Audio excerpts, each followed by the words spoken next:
សួស្តីអ្នកទាំងអស់គ្នានេះគឺជា case brand Taurus ដែលជាប់ Red Dot Design ឆ្នាំ2025សម្រាប់ iPhone 17 Pro Max ដែល ring stand ខាងក្រោយអាចបង្វិលបាន360គឺ model O stand All Fitness តោះយើងមកមើលនៅក្នុងប្រអប់ទាំងអស់គ្នាក្នុងប្រអប់គឺយើងទទួលបាន case ចំនួន1ដែលមានពណ៌ deep blue បូកជាមួយនឹង sticker ដ៏ស្រស់ស្អាតមួយពី Taurus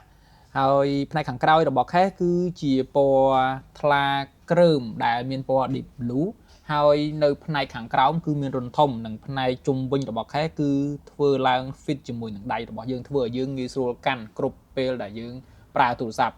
សម្រាប់ case នេះផងដែរគឺយើងអាចប្រើបានគ្រប់វ័យតែម្ដងហើយគ្រប់ប៊ូតុងរបស់ Taurus គឺមានភាពរលាស់ល្អហើយនឹង slim ទៀតផងនៅផ្នែកជុំវិញរបស់ case នេះផ្ទាល់និងផ្នែកកាមេរ៉ាគឺខ្ពស់ជាងកាមេរ៉ារបស់យើងគ្រប់ពេលដែលយើងធ្លាក់ឬក៏យើងដាក់ផ្ងានៅខាងក្រោមហើយ run speaker នៅផ្នែកខាងក្រោមជាមួយនឹងកន្លែងពន្យួរខ្សែ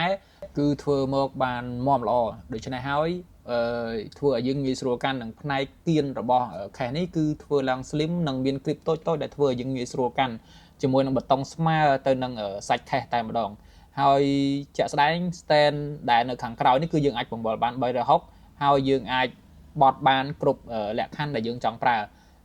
ហើយ stand ផ្នែកខាងក្រោយនេះគឺយើងអាចធ្វើការ adjust ទៅលើ angle របស់យើងឧទាហរណ៍ថាយើងចង់បញ្ឈរទូរស័ព្ទអញ្ចឹងយើងអាចផ្ដេកទៅតាម